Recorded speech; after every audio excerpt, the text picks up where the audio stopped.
Ladies and gentlemen, it's that time once again for Bob Greaves, the Unconventional Pastor. Today, we're going to be putting our heads together and thinking about this. What is it that we know about God just naturally? Anything? Something? Everything? Stay tuned and let's have a discussion in just a moment on the Unconventional Pastor.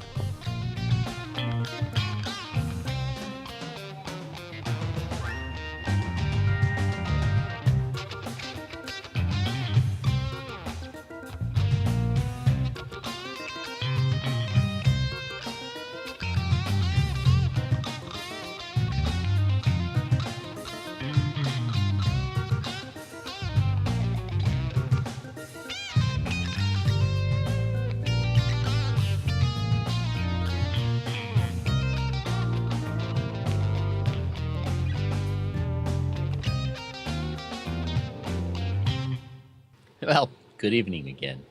And it's that time again. I'm Bob Greaves. They call me the Unconventional Pastor. Tonight, I want to talk about natural theology, as it were. There's a section in the book of Romans about natural theology that, in my opinion, is translated in a manner that is so radically dramatic that it's just a shame that it exists in its current state, because I find it very offensive to the degree that it is presented in Romans chapter 1. But at the same time, I think that if one were to remove a lot of the drama, hyperbole, and extremism in the translation, that one can find something there that is reasonable. And so I thought I would spend some time, and I'd love some of your participation in questions. And I spent a lot of time thinking about this this afternoon. I've been contemplating talking about this for a few days, and not sure whether this is what I was going to settle on. And there came a time when I decided that I didn't want to really think about it too much. I really wanted it, if it's going to talk about what's natural, I thought it might be better if a certain amount of it was off the cuff. So I haven't prepared really everything that I want to say tonight because I thought that might actually be a better way of preparing. But nonetheless, when we're talking about natural theology, we're talking about, that which is just apparently obvious. Now, when we're talking about that which is apparently obvious, this gets skewed quite a bit by our own cultural context and bias, because when you're raised in a particular culture, in a particular context, in a particular paradigm, that's what just feels and seems normal. And if you spend a considerable amount of time in that, it not only feels normal, it seems to be obvious. When a person who hasn't been raised in that paradigm, they don't find it obvious at all. It is kind of strange when you talk to people who come from a different area of the globe about some of the things we believe in and value here in the United States of America, and they might look at you like, what? They can't identify with it necessarily. If you were to talk to, say, if you find a group of people, say, in South America, who tend to live in a small, uncivilized, not modern tribe of people who are, they live in huts and they fish from canoes and they do this. And we talk to them about our modern corporate value system. They not only can't relate to that, life for them is perfectly fine pursuing it the way they do, and so not everything that we think of as obvious or natural is necessarily natural or obvious. And yet, it is natural and obvious that all of us will develop a sense of what seems natural and obvious, even though it may not be. That's just part of human nature. It's kind of like, we all, culture is something that every group of people develop, even though cultures can be arbitrarily different. No group of people exist without having a culture. It's just the way we are as human beings.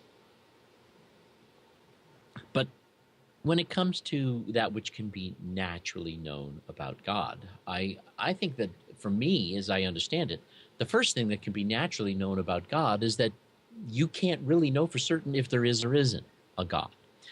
And I think it's probably more natural the younger we are to simply find the assumption reasonable or the default position. Um, that's possibly where we're at. There are some people who would want to state that babies are basically really implicit atheists, but we don't really know that. We we know a number of things about babies. That between the time that a baby is born and acquires language, they're learning all sorts of things at a phenomenal rate of speed that we as adults can't necessarily identify with or duplicate. They're doing something.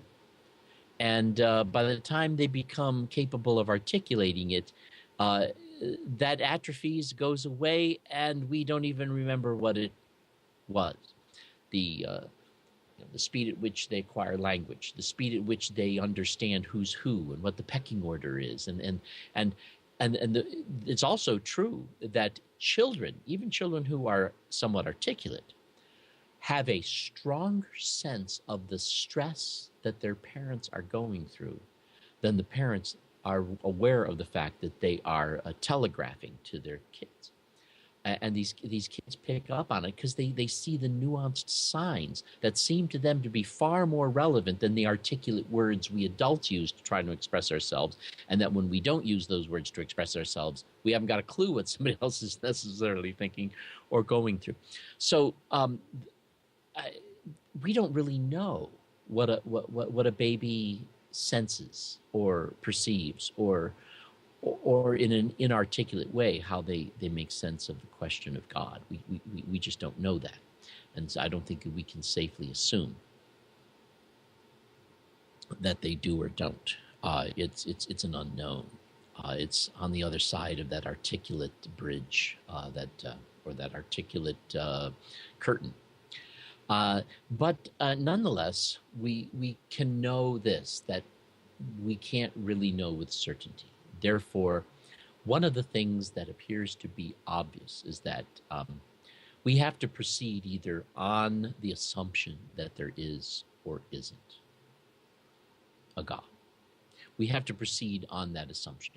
And if we're going to assume that there is, it becomes immediately obvious that God is invisible, that he's not obvious. Now, I do believe that people who believe that God is try to find ways in which they perceive him as making himself manifest, ways in which he shows his hand.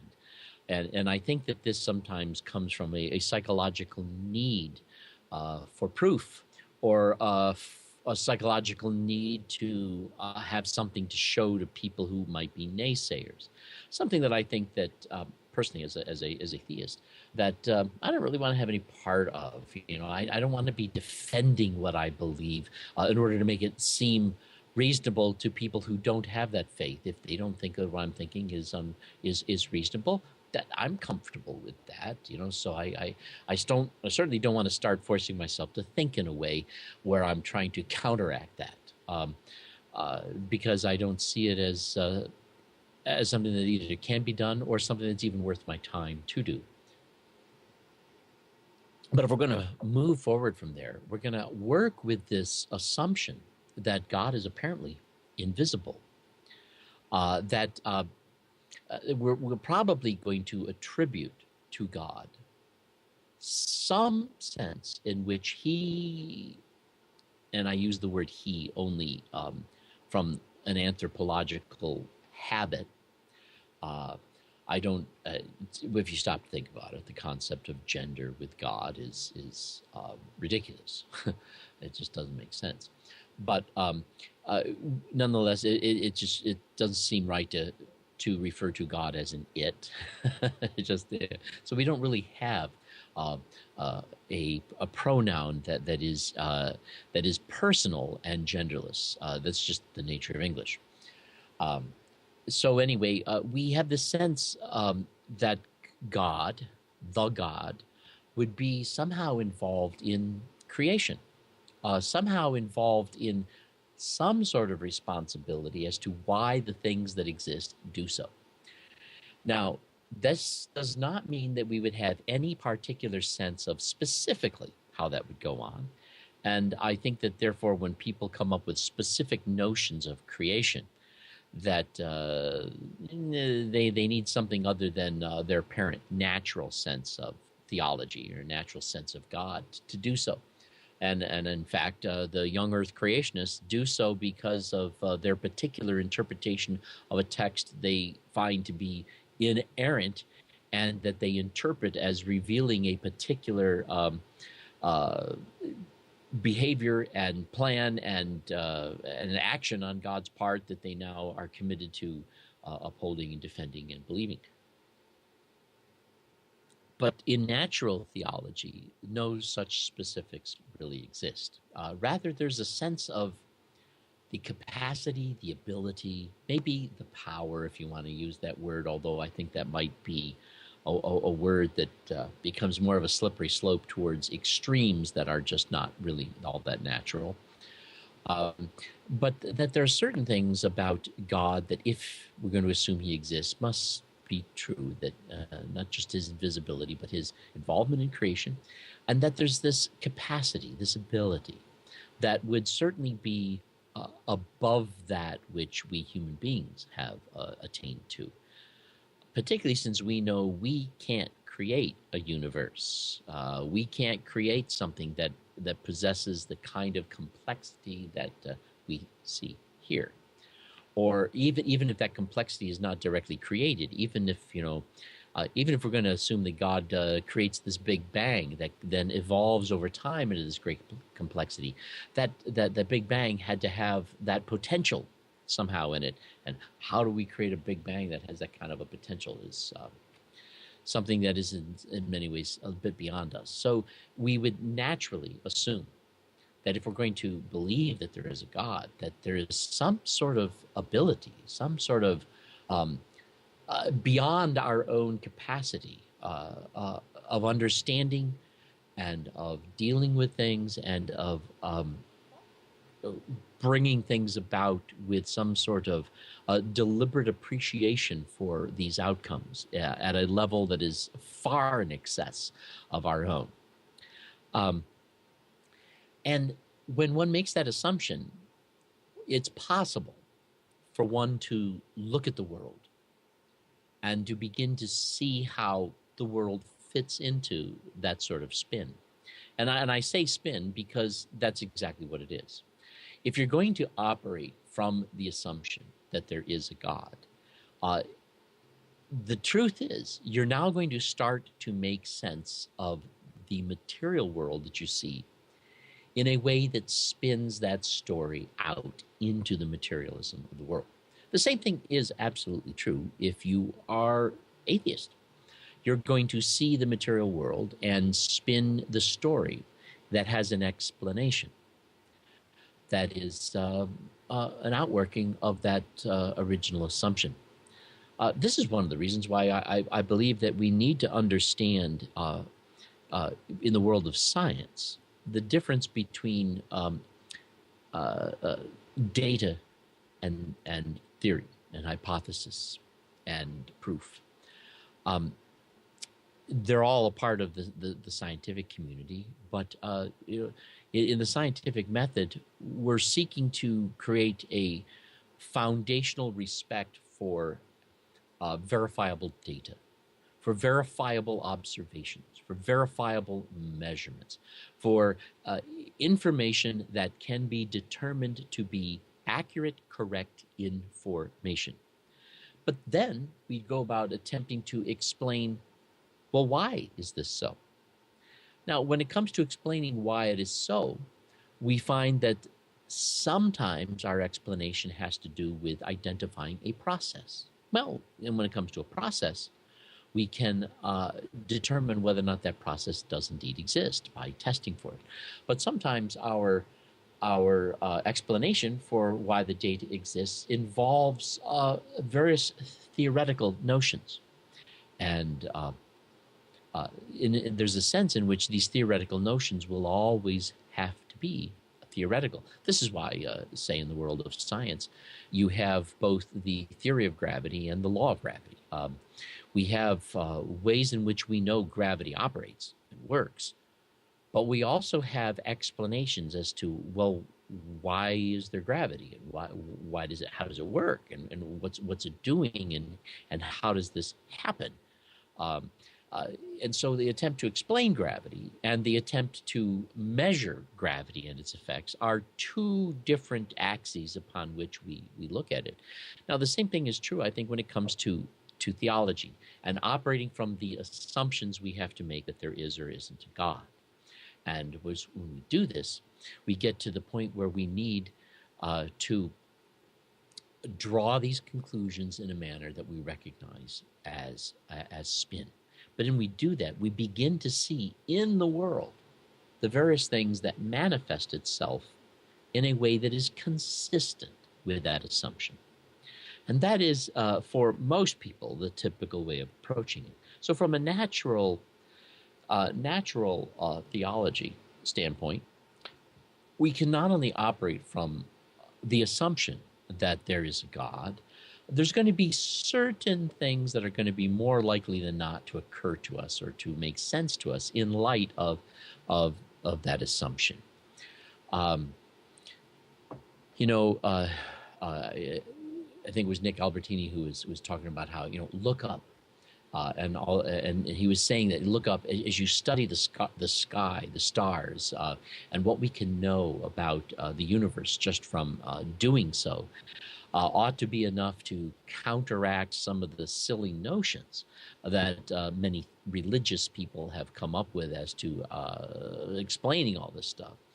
But at the same time, even though there may be some silly explanations going on, we can look up and we feel the need to explain it. Where did these stars come from? Where is the universe coming from? How did all of this happen? What brought it about? Does it have meaning? Does it have purpose? And we can't help but ask these kinds of questions. And we have to come to an answer that either fits in with the assumption or switches to the other assumption that there is not a God. And we all must face that particular conundrum. Although there are many people who might argue, like I mentioned earlier, about implicit atheism, the people we know to be atheists today are people who, when confronted with that conundrum, worked it through until they finally came to that conclusion. I don't know that there's anybody who's a theist or an atheist and say that that's what they've always concluded. It seems to be a process that we each go through until we take this question of ultimate cause and attribute it to either chance or God.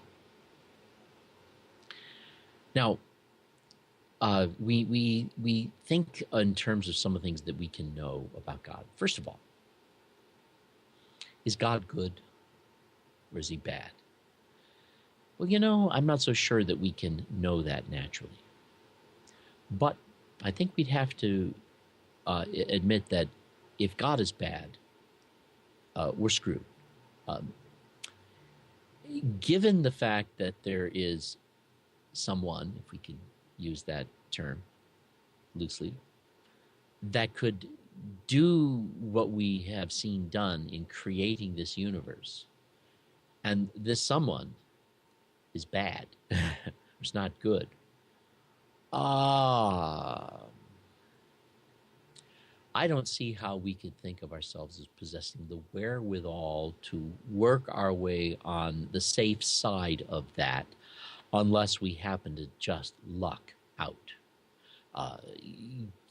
you're just going to have to depend upon luck. That's not a very comforting thought. Although, I think it really is worth thinking about and considering, what are you going to do if that's the case? And I can see why a lot of people would have to think about that, because the kind of God that a lot of theists present is rather an ass. He's a wicked, evil God that they're not going to ever admit to how evil and wicked he really is. Um, Somehow he's exempted from those standards of determining what is good or bad. But we need to find ourselves confronted with that. Is God good or is he not good? And eventually we settle into the idea that, well, he must be good. And we do that, and we try to then reconcile that with all of the things that might confront that possibility in various ways. And that forces us to then come up with various different ideas that may or may not be silly or appropriate or meaningful in terms of the way we think God might be actually involved in either orchestrating things, or the way that we might see God as distant and uninvolved in the way things are going, for reasons that we might also attribute to being good and loving. And so this is a part of that natural theology, as we take a look at it and looking to see just what sort of aspects we want to know. But the point I'm trying to focus on is this: that for the person who's going to come to the initial assumption that there is a God, everything that they're going to decide about that God is going to be decided based upon everything that comes to them through their sensory perception. That is, their experience in the world. This is the only information they really have, and they're going to make that, make their, make those assumptions and come to those conclusions through that sort of thing.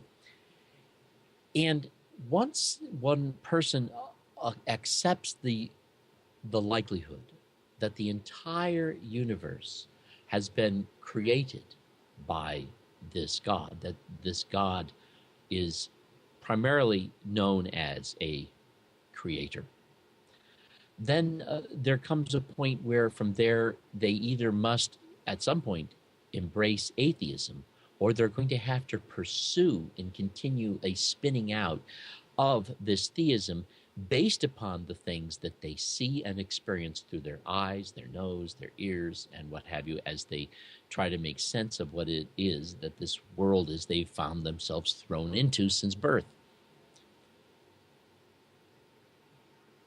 And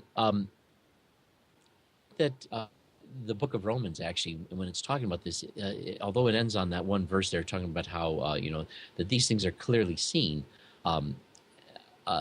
as being understood from what has been made, so that they are without excuse. I think that's translated in a way that is trying to tell us, like, so if you're not a believer, you're doing this without excuse. That's not really what I see as really the purpose of that, what Paul was sharing, but rather that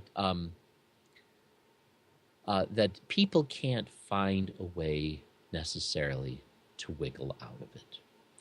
That once they have made the assumption that there is a God, they are going to construct some sort of sense of who that God is, inevitably. There's no way of excusing themselves from such a process or a task. It's going to happen. And I think that is a very natural thing for a person who has accepted the notion that there must be a God. I would even go so far as to argue that that for a person to become someone who really doesn't believe in God, I think that from everyone I've ever known, and since I'm not one of them, I realize that I'm attempting to make sense of something I don't personally resonate with, which means I could be totally wrong in the way that I'm understanding this. But it seems to me that the people who don't believe in God are people who have rejected the specific notions of God that have come to them. I don't think that they are actually people who are rejecting the notion of a God that would have developed out of some sense of their own natural theology.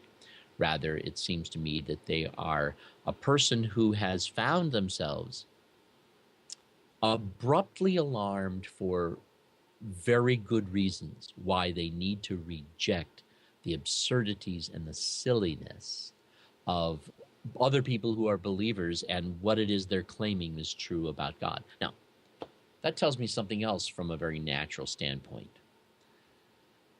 That when we are getting specific and particular about what it is we believe about God, what he is like, what he's doing, what he doesn't do, that we are now entering into an area where we are begging people to reject it if what we're saying doesn't make sense to them, or if what we're saying really doesn't make sense. It's really just the product of our own need to spin it so as we seek to merely arrive at our own sense of coherence with our initial assumption and the experience we have in the world as we seek to make sense of it. And so I think that natural theology goes astray and becomes, it falls off the track. It becomes unworkable with many of the specific things that we begin to say about God. And that this indeed what creates for many people this atheistic response. It is more a rejection of specific notions. I think of people like Richard Dawkins.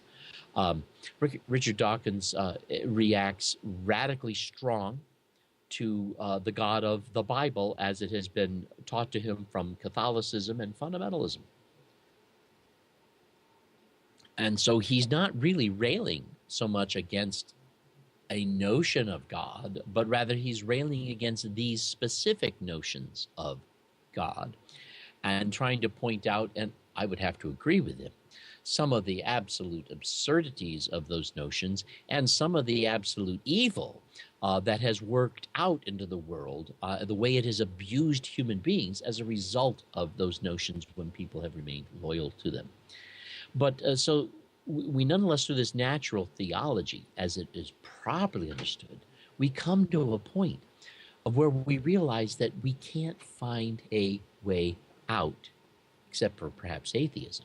But so long as you're going to accept the concept that there is a God, it is just impossible to not develop that concept primarily based upon the way we make sense of our experience of the world through the things that we see. And so we can't distance ourselves from that process. It's just the way that it is. Now, I think that in that section of Romans, that what Paul begins to talk about then is that there are some people who actually did move along in that direction. And then for various reasons, they found that that thinking of God in this way was not really working well for them concerning the things they felt they needed to do. In other words, a number of people find themselves believing in a God, but also finding themselves facing the challenges of life and discovering that there's this dissonance, this thing that doesn't work between what it is they have conceived of God as and the way life seems to be coming at them, and therefore what they need to do in order to survive and live successfully in the world. And for some people who come to that conflict, and sometimes for a culture that comes to that conflict, or a subculture that comes to that conflict, this means that that they have to give up or ignore or work against. And in some ways, this will bother their conscience only because none of us, no matter what it is we believe, can do something contrary to what we believe without experiencing some sense of guilt. And this is true no matter what it is you believe is the right thing to do. A person who thinks it's right to kill the enemy might feel guilt when they haven't. A person who feels that it's wrong to kill might feel guilty when they do kill the enemy. So guilt is really a response of having failed to do that which one perceives at their root to be the proper thing to do, no matter what that proper thing may be, the way they understand it. And if you study enough human nature and human history, you'll see that that which various people have perceived as the right thing to do is all over the map.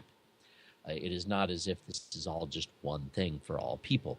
We don't really share a very strong, coherent, well-developed common sense of what is actually proper, moral, and right in terms of all of those values.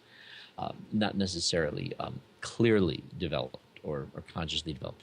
But as Romans is talking about here, it's talking about how this becomes something that that some people get to that point where they really give it up. And this creates within them a powerful dissonance. And living in that dissonance jades them. It causes them to become more apathetic. It causes them to just kind of give up on a pursuit of meaning. Now, I myself found that I did, in my own experience of life, come to the point where I realized that life didn't have any meaning, that the world didn't have any meaning, that things don't have any meaning. I did come to that point. And what I realized, though, was not that I was thereby condemned to live a meaningless life. That's not what happened. What it was is that I found that all the things that I thought would have meaning, that as I pursued them, I either found them unattainable, or when I found that I attained them, I did not find in them the meaning that I thought would be there. And I found that I had to be honest that the sense of meaning that I wanted to find in things was not really in them. But then, instead of just giving up on it and becoming existentially depressed, what I decided was, well, wait a minute. You know, I seem to possess this desire that there be meaning. Well, why don't I just bring meaning to things? I can find things meaningful based on what I want to or need to do with them in order to construct for myself that which is a meaningful life. And I found that meaning for me became something that I was more proactively involved in creating rather than finding. It was something that, rather than being intrinsic to the circumstances, intrinsic to the world, intrinsic to the universe, was extrinsic to it. And it was something that we as human beings bring to it. And when we bring that to it, we can find a great deal of meaning. Although I do think that there are some things that are more immaterial that are for us somehow a foundation of meaning. And we find this in, say, relationships. I can't imagine, particularly in our day, how it is that any of us can have children without unless there's something where we are psychologically unhealthy or something has gone awry somewhere, that your children become to you a source of great joy, and that the meaning they bring to your life and the concerns that you have for them and for their well-being and for the care that they need becomes naturally very, very important. And so, although other people exist physically, the truth is what we get to know about them as we get to know them as persons involves getting to know that immaterial part of them. It's not just that it's a face and a body walking around with behavior that I become attached to. Rather, there is a person there, a consciousness, a sense of self that is there and centered in that physical person.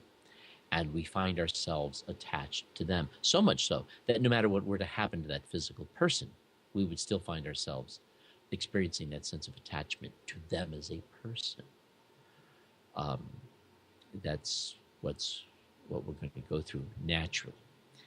And as we go through that, I think that it's inevitable that belief in a God for most people is going to result in their perceiving God at some level as personal, personable. God as being a person in the sense of possessing a conscious, sentient, relational centers. Now, I think that many people don't believe that, but they move away from that because they reject some of the specific notions proposed to them that they find don't make sense. And so I find that there's a sense in which this is a mystery. And it's okay that it's a mystery. And we can seek to explain it in a way of trying to make sense of it. And if the way we're explaining it doesn't work, well, that's fine. This is something that is what it is, if it is, for reasons other than what has occurred to us. And just what's occurred to us is nothing other than our own attempt to make sense of it. And so, therefore, there's a sense in which we can, if we allow ourselves, rise above the problem of our own incoherent thinking as being in any manner relevant to whether or not that which provokes us to think is actually very real. I don't know if that's making sense to you. To me, it was a profound discovery that that the God that I do believe in is someone I don't really necessarily understand. And so therefore, if there's anything that I think I'm understanding or becomes a working model and falls apart, well, fine, that's okay. It doesn't have to stand. In fact, it would be kind of ludicrous to expect that it could stand because it would only be that which is my concept. And how can my concepts be completely workable for a God who can create a universe and do other things that just don't make sense to me as to how anyone could ever really do that, or how that, or what sort of qualities it would require to be able to do such a thing. But anyway, so we're looking at this natural theology, that there's some people who come to that point where the dissonance in their lives and the challenges of their life cause them to begin to adopt ways of behaving that that begin to embrace the jadedness of that dissonance. And I think this is part of what Romans chapter 1 is actually talking about, that their hearts become darkened. And although it's translated to say that their foolish hearts were darkened, I don't think it's saying that they're fools for having darkened hearts. I think in some ways it's really the other way around. That once your heart has become jaded, you start to become foolish, and you start to do things that are part of that dissonance. You start to behave in ways that are contrary to even some of the core ideas you had. In fact, you may find yourself doing things that are really an expressed rebellion against some of those things that you had done.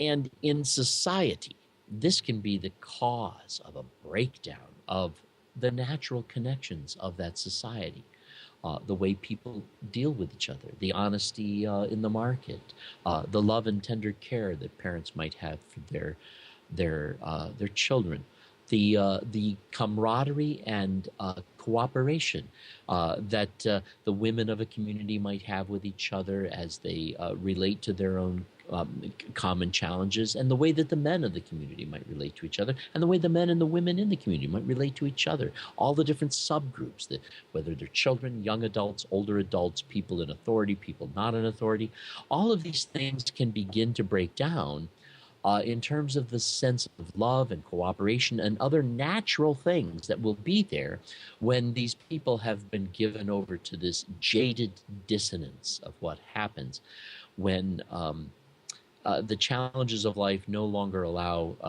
God to make sense, but they don't give up the concept of God.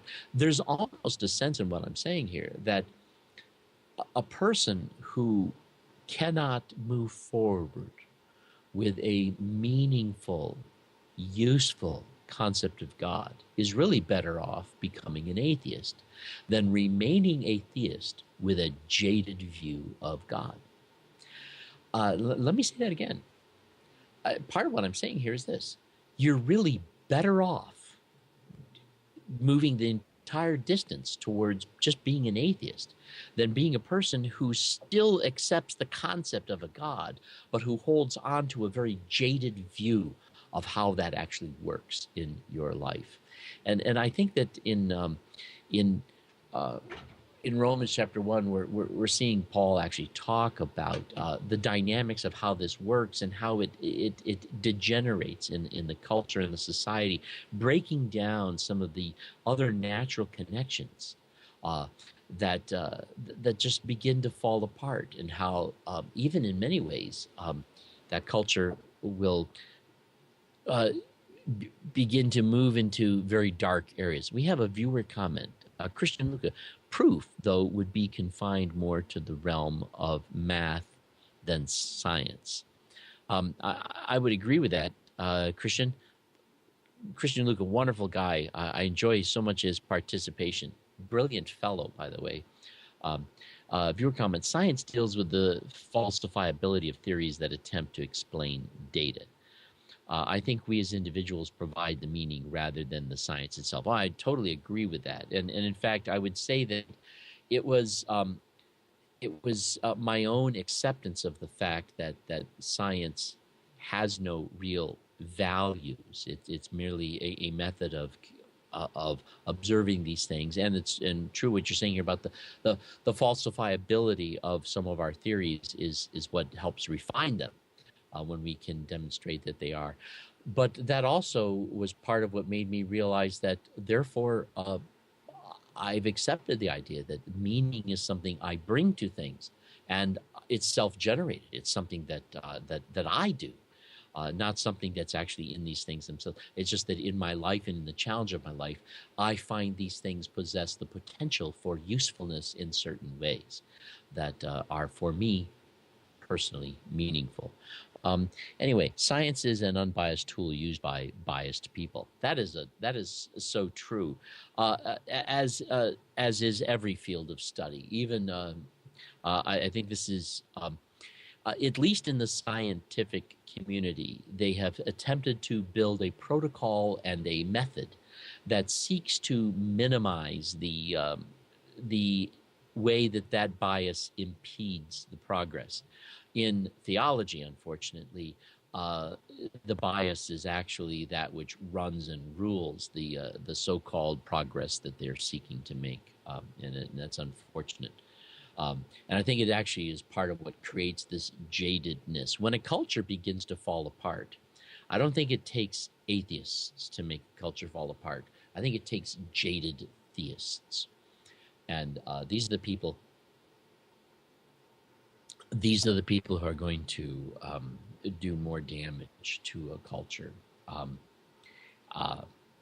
in my opinion. I want to go back through some of these comments here and see if there's anything here that I'm passing over that really ought to be discussed and brought to the forefront. Meaning rather than, okay, the science seeks to be unbiased, though it is not devoid of biases necessarily. Does not God use both good and evil for the purposes of reconciling all? At least for our sake, since we generally see ourselves as fallen and out of relationship with him. How do I respond to that?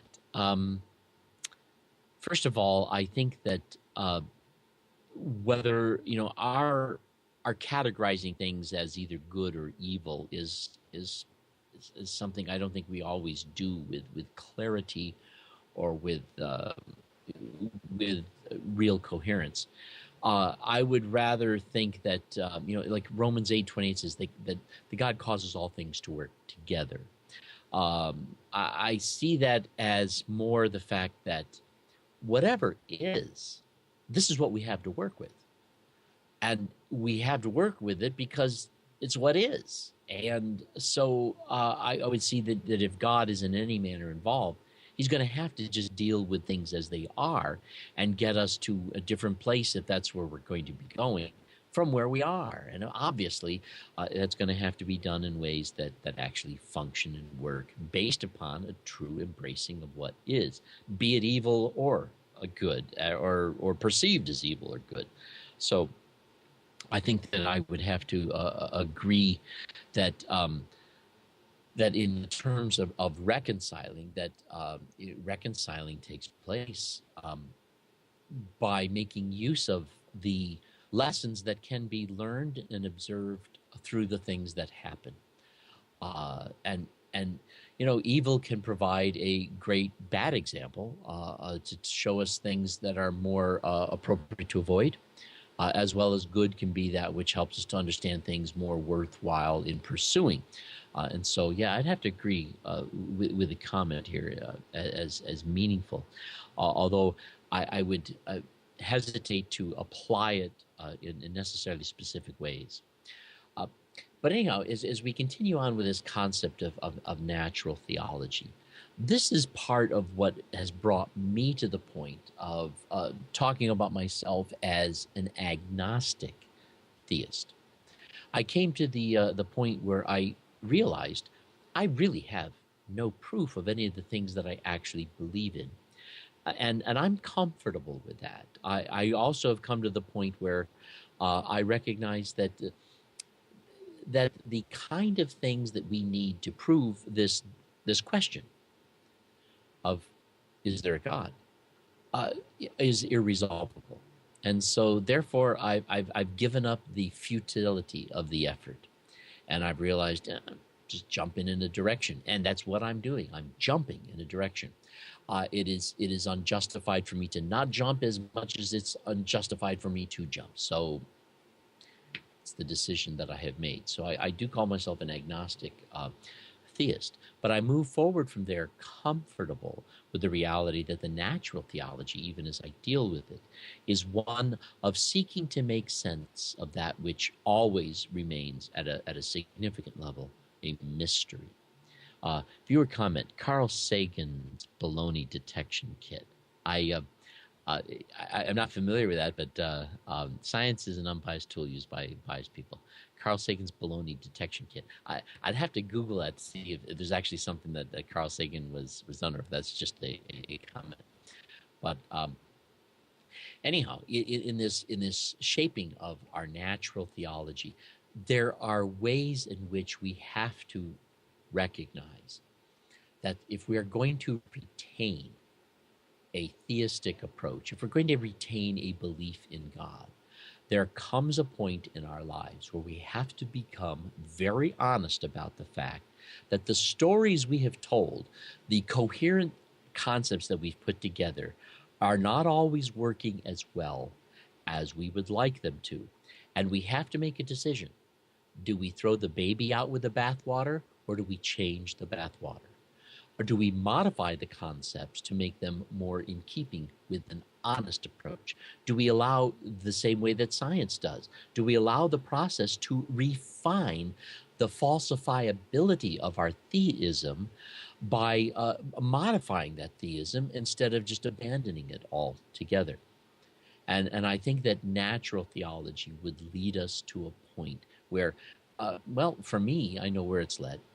It has led to a point where my belief in God has more to do with the sense that he is a presence, and that this presence does definitely love us, but that this presence recognizes that we have created a lot of our own problems, and we are solely responsible for facing them, being honest about them, and finding that love and presence as the appropriate encouragement to pursue resolution to all of these things, and that we're quite capable of doing this, as apparently seems to be the case, given the fact that there's nothing else that we can count on. And not only that, but there comes a day when we have to realize that, are there problems in your life? Well, that's no one else's life but yours. They're your problems. So you have to accept the responsibility that is yours to find meaningful resolution to those issues and those challenges, rather than asking God to somehow just respond and give you these answers magically.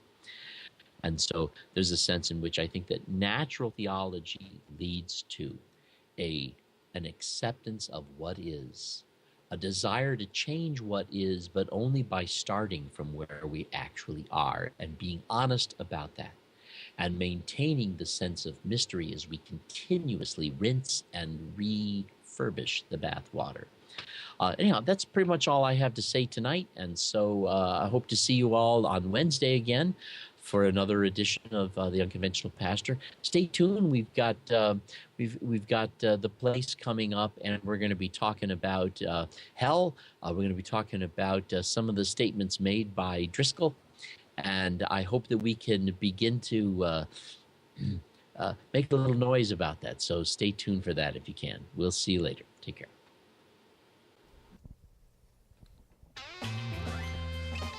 Ladies and gentlemen, stick around in just a moment. Sorry about that. Our audience had to clap. Ladies and gentlemen, stick around in just a moment. Dr. Michael W. Jones and Rhonda Jones will be up on the stage talking with our panelists and guests about Mark Driscoll and the argument and issue of hell. Why does Mark Driscoll believe in hell? Why does anyone believe in hell? Is there any rational argument for it? These questions and others will be answered in just a moment on The Place, so stay tuned.